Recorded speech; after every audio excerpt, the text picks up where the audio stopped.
Good morning बच्चों। आज इस सेशन में आप लोगों का पहला दिन है।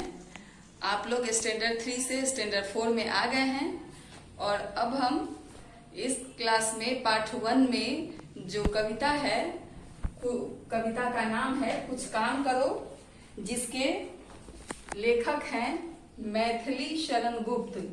कौन लेखक हैं? मैथिली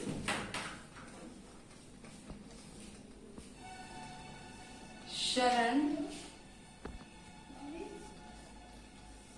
गुप्त। कुछ काम करो के लेखक है मैथिली शरण गुप्त। उसको आज हम लोगों को वो पढ़ना है। ठीक है, कुछ काम करो। जैसे कि आपका काम होता है, आपका क्या काम है? आपका काम है पढ़ना। मोची का काम होता है जूते बनाना। और दर्जी का क्या काम होता है? दर्जी का काम होता है सिलाई करना, कपड़े सिलता है ना दर्जी। सबका अपना अपना काम अलग अलग होता है, तो हमको अपना अपना काम करना चाहिए। जिसका जो काम है वो जरूर करना चाहिए। बैठकर व्यर्थ में समय नहीं गवाना चाहिए। जैसे कि आप लोगों का डेली होमवर्क मिलता है।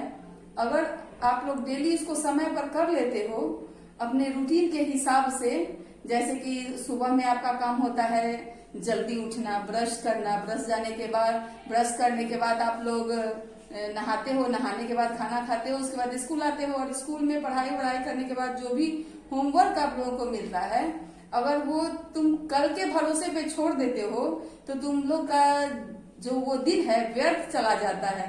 अगर हम डेली ही ऐसा करेंगे तो हमको कुछ नहीं हासिल होने वाला है।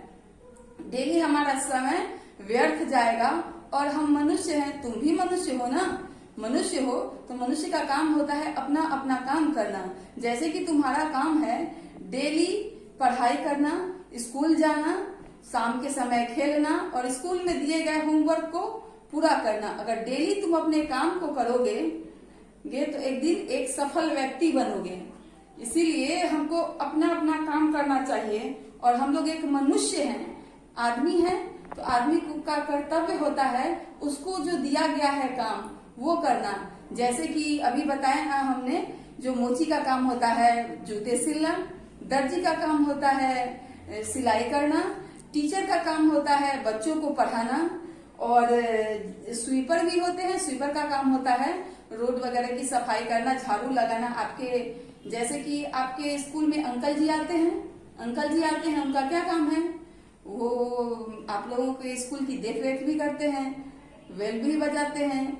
और आपके स्कूल में आया दीदी है, वो भी अपना काम डेली आके करती हैं। तो आप लोगों का काम है डेली पढ़ाई करना, तो वो अगर आप करेंगे तो वही मनुष्य का काम होता है, वही आदमी का काम होता है।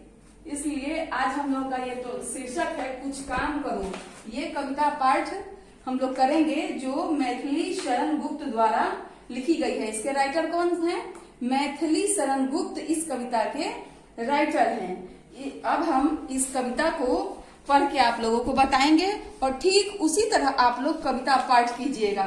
ठीक है? कुछ काम करो, जग में रहकर कुछ नाम करो। जग का मतलब क्या होता है? जग का मतलब होता है, यहाँ पे जग मतलब होता है संसार। जग मतलब होता है संसार है। कुछ काम करो, जग में रहकर कुछ नाम करो, है जन्म हुआ किस अर्थ अहो। अर्थ का मतलब हो जाता है यहाँ पे कारण। अर्थ का मतलब हो जाता है आपका जन्म किस कारण हुआ। अर्थ का मतलब हो जाता है कारण। अब है यह जन्म हुआ किस अर्थ अहो, समझो जिससे यह व्यर्थ न हो। व्यर्थ का मतलब हो जाता है बर्बाद। व्यर्थ का मतलब हो जाता है बर्बाद।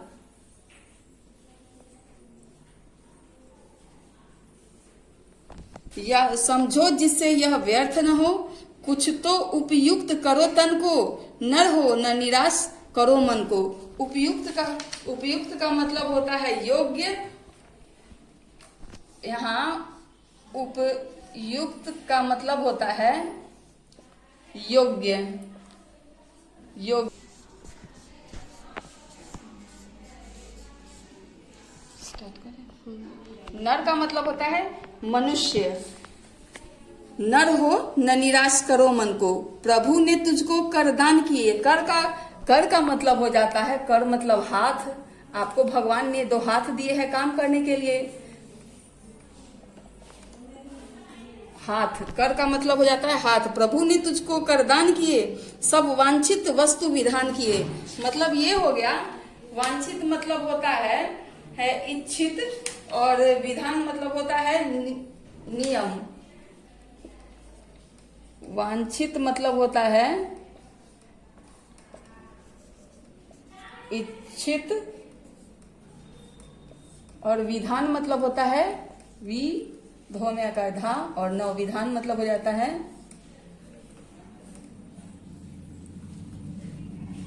विधान। जैसे कि वांछित का मतलब इच्छित, और विधान मतलब विधि का जो विधान होता है नियम, वो हो गया। अब है आपको, प्रभु ने तुझको कर दान किए, सब वांछित वस्तु विधान। 1 मिनट रुक जाइए। अलभ मतलब होता है दुर्लभ। अब यहाँ है, हम इस पैराग्राफ से फिर से लेंगे। प्रभु ने तुझको कर दान किए, सब वांछित वस्तु विधान किए, तुम प्राप्त करो उनको न अहो, फिर है यह किसका दोष कहो। समझो न अलभ किसी धन को, नर हो न निराश करो मन को। मतलब ये कि तुम लोग आदमी हो, अपने मन को निराश नहीं करो, और जो भी तुम्हारे लिए बना हुआ है, जो भी तुम्हारे लिए काम बना हुआ है, उस काम को करो। अभी बताए जैसे कि सबका काम अलग अलग बनाया हुआ होता है। आपका काम है पढ़ना और अपने से बड़ों की इज्जत करना। ये सब आप लोग कीजिए, ठीक है। अब इसी तरह करके आप लोग कविता भी याद कीजिएगा, और कॉपी में इसको लिखिएगा। 3 बार 4 बार पढ़िएगा, याद हो जाएगा, और कॉपी में लिखिएगा, और शब्दार्थ भी याद कर लीजिएगा, ठीक है।